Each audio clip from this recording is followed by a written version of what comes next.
टोली कमान्डर सहित हामी एकदमै अक्सिजनको मात्रा कम छ।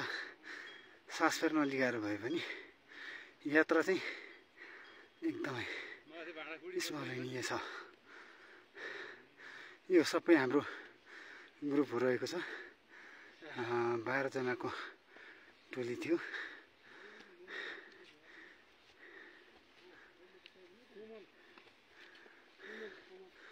बिस्तारै बिस्तारै हिँड्नु भन्नु म त यो उकालोमा राम्रोसँग हिँड्छु।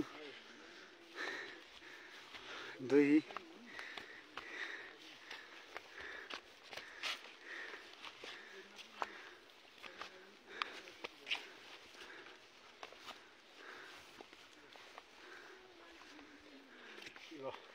यो सबै हाम्रो ग्रुप रहेको कार्यक्रम।